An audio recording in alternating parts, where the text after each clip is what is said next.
Maestros, buenas noches o buenas tardes, dependiendo de donde nos vean.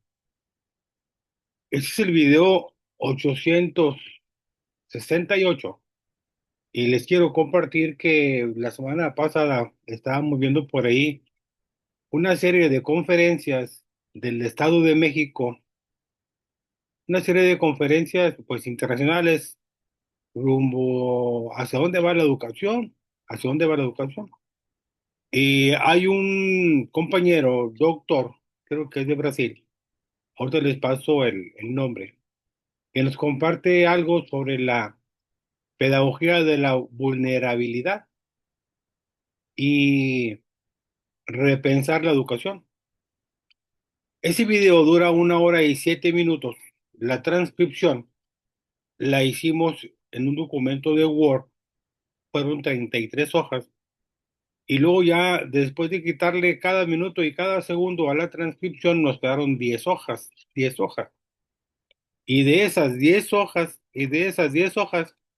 bueno, pues el chat GPT nos hizo un resumen del texto, un resumen detallado. Este es el documento, Pedagogía de la Vulnerabilidad, repensar la educación desde la diversidad. Entonces, aquí está el enlace, se meten ustedes aquí al enlace, los lleva al video. Bueno, vámonos al video, los va a llevar al video y aquí está el video. Eh, Con una inversión total desde 600 mil que pesos, mañana de mandarnos los comerciales, pero bueno, estable y escalable. no va a tardar mucho. Aquí está el video de Pedagogía de la Vulnerabilidad, repensar la educación desde la diversidad.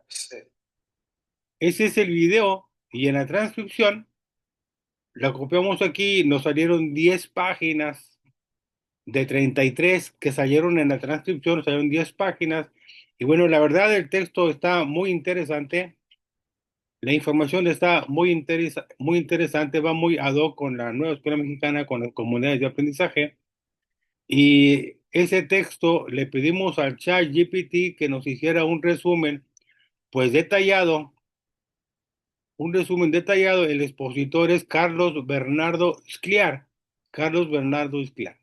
Entonces le dijimos al chat GPT que nos hiciera un resumen detallado, que nos diera este, lo más concreto posible y quedó así. El resumen detallado de la pedagogía de la vulnerabilidad de Carlos Scliar, bueno, nos dice como punto número uno en la introducción, pues se refiere a la narración como práctica educativa. Ustedes saben que en la nueva escuela mexicana, en enero del 2025, en el taller de enero del 2025, se realizaron las narrativas individuales y las narrativas colectivas. De eso se trató. Y en el taller de julio del 2025 se volvió a retomar lo de las narrativas pedagógicas. Entonces, bueno, nos dice que sobre la narrativa como práctica de la de educativa, el autor plantea que educar es también narrar historias, no solo contenidos. Contar implica no solo decir qué, sino también a quién y con quién, a quién le vas a contar y con quién vas a contar. Y es, la narración en educación debe ser comunitaria y ética, no individual ni neutral. Aquí es donde dice que la narración debe ser comunitaria y ética. Bueno, aquí es donde entran las comunidades de aprendizaje y bueno, el aprendizaje entre pares.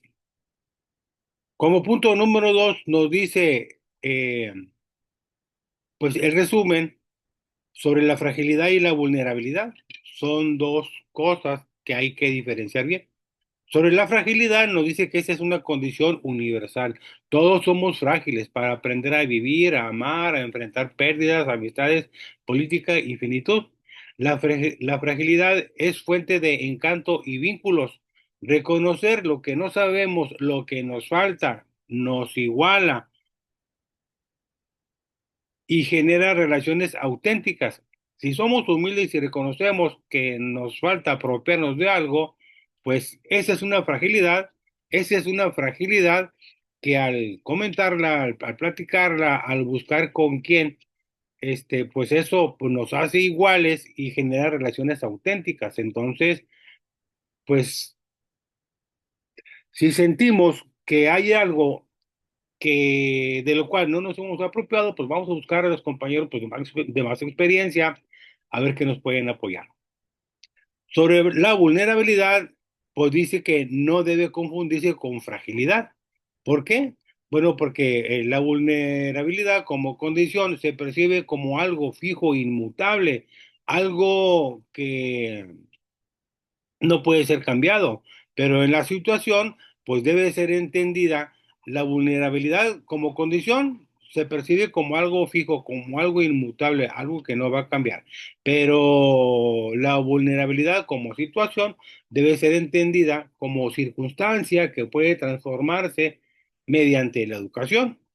Y ahí es donde entramos nosotros, los maestros, en la vida del alumno desde que nace hasta que termina su formación, hasta que termina su formación. Educar es interrumpir lo inexorable, es decir, abrir la posibilidad de cambiar destinos.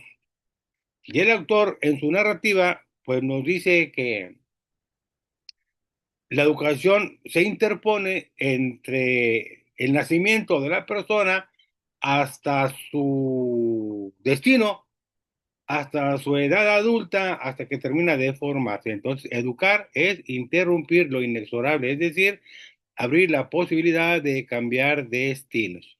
Miren, el tercer punto es nacer bien y vivir bien y dar la bienvenida. Entonces, en la plática, en la narrativa, en el video, pues así empieza con un diálogo entre los alumnos y la maestra o el maestro. Y si usted nació bien, nosotros no, dicen los alumnos.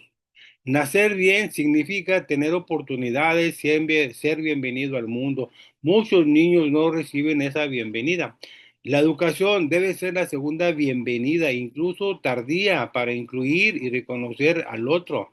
Dar la bienvenida es un acto ético y político. Bueno, puede ser con gestos, con palabras, con planificación que asegure que nadie empiece malvenido. Y en esta parte yo le decía a mis compañeros maestros en el Consejo Técnico de la UDEI que dentro de las dimensiones culturas, políticas y prácticas que nos piden que trabajemos en culturas, en la dimensión culturas, en la primera sección, en el primer indicador, el primer descriptor de autoevaluación es si nosotros le damos la bienvenida a los alumnos a la escuela, si nosotros como maestros, como directivos, les damos la bienvenida a los alumnos que recién ingresan a la escuela. Bueno, pues también a esto se refiere, hay que cambiar las culturas. Número 4, educación como presente con sentido. La escuela no puede prometer solo un futuro. Por ejemplo, serás igual en 20 años. Bueno, tampoco debe actuar en el presente. La escuela no debe prometer solo un futuro. La escuela debe actuar en el presente. El presente educativo es el espacio donde se disputa el sentido de la vida de los estudiantes. En este presente es donde se está disputando el sentido de la vida de los estudiantes y tenemos que hacer lo posible porque todo tenga sentido en la vida de ellos y en la de nosotros también. Educar no es prometer, sino hacer ético en el ahora. Educar no es prometer, sino hacer ético en el ahora. Yo no sé si es hacer ético o ser ético en el ahora. Pero bueno, en el punto número 5 son 7 puntos. En el punto número 5 nos dice de las políticas de nacimiento, crianza y educación. Y en ese sentido, la educación no puede desvincularse de la salud, alimentación, vivienda y cuidado.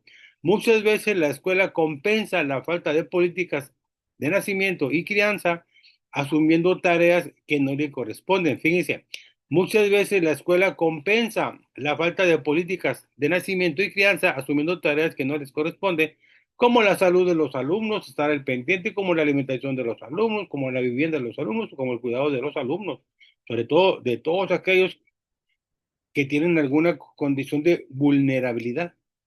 De eso estamos hablando. Sobre el sexto punto, dice que el oficio docente, pues hay que tener una identidad y comunidad. Educar no es un empleo, es un oficio. Y ese oficio de ser docente implica cinco cosas. Por ejemplo, hacer bien las cosas, ser lo que hacemos y hacer lo que somos. El oficio de educar es un oficio comunitario, no es individual y no se construye colectivamente. No es individual, se construye colectivamente el oficio de educar en comunidad. Hay que dejar el alma dentro, o sea, hay que estar, hay que permanecer y hay que hacer cosas con los otros. Hay que estar con el alma adentro, implica estar en el acto de educar y no estar pensando en que mejor quisieras estar en otras cosas, porque ese oficio pues te turba, te aburre, no te agrada. Entonces, educar es un oficio y tenemos que dejar el alma dentro del aula, dentro de la escuela. Aparte, pues la alegría del oficio de educar, bueno, pues nos va a dar una satisfacción o muchas satisfacciones cuando las tareas están bien hechas. En el séptimo punto o en el punto número 7 nos habla de la esperanza con rabia e indignación. Bueno, aquí la inteligencia artificial nos dice que ese texto de la pedagogía de la vulnerabilidad, repensar la educación desde ¿cómo decía? Ahí desde la discapacidad o algo así. Bueno, nos dice que este texto, pedagogía de la vulnerabilidad, repensar la educación, está basado o inspirado en Pablo Freire, porque Scliar señala que la esperanza no puede ser pasiva. Usted no puede tener esperanza y esperar a que las cosas cambien solas. Hay que tener una esperanza activa y colectiva. Hay que tener una esperanza activa y no hacerlo solo, hacerlo en la comunidad. La esperanza se construye con gestos pequeños y cotidianos, por ejemplo, con la amabilidad, la amorosidad, la anterioridad. Aquí se refiere que hay que reconocer la experiencia de generaciones anteriores y acercarnos a ellos. Hay que ser bondadosos y muchas otras palabras o muchos otros gestos pequeños y cotidianos. En esto de la amabilidad, amorosidad, anterioridad, bondad, bueno, aquí también se está refiriendo a la cuarta carta del texto de Pablo Freire, cartas de quien pretende enseñar. Cartas a quien pretende enseñar. Ahí nos habla en esa cuarta cuáles son, pues, las características de los maestros, de los docentes progresistas, las características de los docentes progresistas, y nos habla de varias características, y aquí están unas de ellas. Entonces, en el texto de Pedagogía de la Vulnerabilidad, pues nos habla de la pedagogía de la esperanza y de ese texto de Pablo Freire, pero también nos habla de cartas a quien pretende enseñar, específicamente la cuarta carta. Y como conclusión, la pedagogía de la vulnerabilidad propone que hay que reconocer la fragilidad común como punto de encuentro humano. Hay que reconocer la fragilidad común como punto de encuentro humano porque esta fragilidad, pues todos tenemos algo. Hay que entender la vulnerabilidad como situación, no como condición, como situación transformable y no como una condena. Eso es importante. Hay que dar la bienvenida real a cada estudiante en el presente, no solo en promesas futuras. Hay que defender el oficio docente como comunitario, como ético y como alegre, aunque precario, aunque precario, no deje de ser precario. Bueno, y hay que practicar una esperanza activa, construida con gestos pequeños, amorosos y colectivos, porque es a lo mejor, es a lo mejor que podemos aspirar. Esta es la conclusión del texto Pedagogía de la Vulnerabilidad, tomado de la transcripción de todo lo que dijo en el video Carlos Scliar. Carlos Scliar. Entonces, maestros, en esta pedagogía de la vulnerabilidad, de alguna manera permea ahí la, la información de dos textos de Pablo Freire.